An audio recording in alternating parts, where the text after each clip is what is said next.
안녕하세요 여러분, 머니 부모입니다. 일본이 한국에 수출 규제 시작한 지 28일이 경과했습니다. 아직도 해결의 기미는 보이지 않고 계속 시끌시끌합니다. 한일 간의 경제 통상 분쟁에 대해서 미국 언론의 시각과 중국이 절대적으로 유리한 수혜자가 될 수 있다는 두 번째 보고서까지 말씀드렸는데요. 오늘 이 시간은 일본의 한국 수출 제재에 대한 이유를 정확하게 한번 짚어보고요. 언제까지 지속될 것인지, 그리고 어떠한 시나리오가 있을 것인지 시사점까지 한번 짚어보도록 하겠습니다. 커버 그림에 보시면 한국이 누군가의 발에 걸려서 넘어지고 있죠. 넘어지면서 본의 아니게 발 건 사람의 넥타이 짚고 넘어지고 있습니다. 발 건 사람도 굉장히 당황하고 있습니다.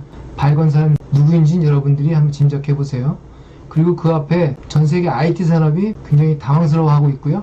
저 멀리서 흰머리 독수리가 하면서 깜짝 놀라면서 응시하고 있습니다. 전반적인 상황에 대해서 한번 캐리커처를 해봤고요. 자, 지금부터 여러분들에게 전반적인 내용을 설명드리겠습니다. 먼저 지금까지 경과를 한번 말씀을 드릴게요. 지난 7월 1일 세 가지 IT 제조 필수 품목에 대해서 일본이 수출 제한 발표를 했습니다. 그 이후에 이거에 더해서 일본 수출 통제 품목 화이트리스트에서 한국을 제외하겠다고 발표하고 공청회를 해왔습니다. 공청회가 24일 마무리된 걸로 알고 있고, 그 결과를 가지고 8월 2일 일본 내각에 상정을 하고 이러한 공포 절차를 거쳐서 21일 이후에 한국을 화이트리스트에서 제외한 개정안 시행이 예정되어 있다고 합니다. 화이트리스트 제외에 의한 추가 제한 품목은 어떤 것인지는 아직 미정이지만 리스트 통제 종목 857개, 그 다음에 캐치홀 통제 대상 74개 등 광범위하게 적용될 가능성도 있습니다. 세부적인 이야기는 생각하겠습니다. 이 화이트리스트 제외될 경우에는 3년 또는 심하게는 6개월 단위로 까다로운 심사를 거쳐서 수입을 해야 되는 어려운 입장에 처하게 됐습니다. 그럼 일본이 왜 한국 수출을 제재하고 있을까요? 전 세계가 다 궁금해하고 있습니다. 결론부터 말씀을 드리면 경제적인 이유가 아닌 정치적인 이유라고 많이 추측들 하고 있습니다. 그러나 머니 부모가 보기에는 성동격세 전술이라고 한국을 침으로 해서 미국과의 통상 전략에 유리한 고지를 잡으려는 일본의 전술로 보입니다. 일본의 지금 환경은요, 전반적으로 침체 국면에 들어가 있습니다. 글로벌 경기 후퇴로 인해서 성장률이 저하가 되고 있고요. 마이너스 금리, 공격적 재정과 통화 정책 등 아베노믹스에도 2018년부터 올해까지 부침을 거듭하고 있습니다. 그리고 역대 최대 부채를 기록하고 있고요. 물가는 살아나지 않고 있습니다. 이에 따라서 경제정책 실패에 대한 평가 우려가 굉장히 높아지고 있습니다. 얼마 전에 끝난 G20 정상회의의 실패도 아베 정부에 굉장히 큰 부담이 되고 있고요. 그 이후에 바로 일어난 한반도 비핵화 과정에 일본이 패싱됐다는, 참여하지 못하고 있다는 외교적인 실패도 굉장히 부담이 되고 있는 걸로 알고 있습니다. 또한 올 연초부터 6위 일본과 자동차, 농산물, 환율까지 미일 통상 협상을 전개하고 있습니다. 미국이 일본의 참여 선거 이후에 일본과 협상에 매듭을 지으려고 지금 준비를 하고 있습니다. 자동차, 농산물이 일본의 미국 흑자, 미국의 일본 적자의 가장 중요한 항목이기 때문에 어떤 형태로든 간에 일본에 피해를 줄 것으로 예상이 됩니다. 자동차의 경우에 관세를 중국처럼 25%까지 부과하는 관세 전쟁이 일어날 경우 일본의 경제적 타격은 굉장히 치명적입니다. 또한 일본은 소비세를 8%에서 10%로 인상할 예정입니다. 지난 2014년에 소비세를 5%에서 8%로 인상했을 때는 GDP 성장률이 마이너스로 떨어지는 등 굉장히 큰 경제적인 충격이 있었습니다. 이에 시어 소비세 인상을 앞두고 일본 경제가 굉장히 긴장감을 높이고 있습니다. 일본 경제가 마이너스 경제 성장률까지 기록하는 듯 굉장히 큰 충격을 거두고 있습니다. 이에 대해서 여러 가지 추경 등 굉장히 준비를 많이 하고 있는데요. 일본 경제, 일본 국민들이 굉장히 긴장을 하고 있습니다. 여기에 더해서 한국의 위안부 기금 폐쇄, 강제징용, 민간인에 대한 대법원 판결 등은 아베 정부의 외교 실패로 평가받을 확률이 큽니다. 그래서 이러한 요인들이 다 지금 아베 정부에 굉장히 부담이 되고 있기 때문에 이것들을 관심을 외국으로 돌리기 위해서 한일 감정을 건드리면서 한국의 수출 제재를 시작했다는 그런 평가들이 많습니다. 이것이 경제가 아닌 정치적인 이유라는 여러 가지 평가가 있고요. 그런데 일본 정부는 여기에 대해서 어정쩡한 입장이었습니다. 정치적인 이유가 아니라는 부인을 하고 있지만 어딘가 논리적이지 않은 이유를 가지고 계속 한국 정부를 압박하고 한국 경제를 압박하겠다라는 과정을 계속 밟아가고 있습니다. 그 이유가 무엇인가 굉장히 궁금해지지 않습니까? 한국과의 통상 분쟁 지속 여부를 일본의 실익을 따져봐도 경제전에 따른 일본 정부의 실익은 없습니다. 그렇다고 정치적인 실익이 있다고 사실 그거에 매듭을 지을 수 있는 앞으로의 과정이 예측이 가능하지 않기 때문에 정치적인 실익도 어려운 것으로 보입니다. 왜 이렇게 고집을 하고 있을까요? 경제전이 계속될 경우에 한국 경제는 단기적인 타격이 크겠지만 ICT 산업에 관련 중간재를 전 세계에다 공급하는 한국 산업 특성상 글로벌 생산 라인이 붕괴될 우려가 있습니다. 이것은 다시 일본 산업에도 부메랑으로 돌아갈 확률이 크고요.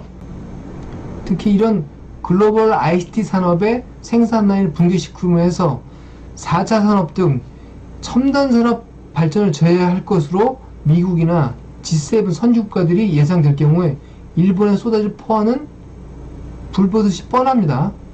일본이 부질없이 정치적 이익을 노렸다는 것이 타당할까요? 경제적 이익도 없고 제가 보기엔 정치적 실익도 없습니다. 과연 정치적 이익이 있다고 하면 일본의 정치적 이익에 세계 경제가 희생됐다는 굉장히 큰 굴레를 뒤집어쓰게 됩니다. 특히 지난번 분석에서 말씀드린 것처럼 한국과 일본의 대립은 미국의 입장에서도 굉장히 불리합니다. 중국과 러시아의 경제적인 측면 또 군사적인 측면에서도 동북아시아의 힘의 축이 움직일 염려가 있습니다. 이것은 미국이 바라지 않지요. 이런 측면에서 미국의 개입은 불가피해 보입니다. 당장은 미국과 일본, 미국과 한국 분리된 입장을 지켜주느라고 어느 편을 들기 어려워서 개입의 눈치를 보고 있지만 중국과 러시아에 굉장히 큰 이득이 감으로써 미국의 이익이 해칠 수 있다는 그런 판단과 명분서는 즉시 개입을 시작할 것으로 보입니다. 원리 붕어가 보기에는 개입은 시간 문제고요. 일본은 이러한 점을 노린 것 같습니다. 미국이 불가피 개입을 할 수밖에 없는 그 상황, 그때 일본의 최종 전술이 나오기 시작할 겁니다. 대략 두 가지 정도 시나리오가 예상이 됩니다. 8월에 일단 일본에서 화이트리스트에서 한국을 제외하고요. 전면적으로 하는 것은 일본에게 새롭기 때문에 특별 포괄 승인 후 일정 기간 유야무야가면서 괴롭히다가 제재를 해지할 수 있는 방법도 있고요.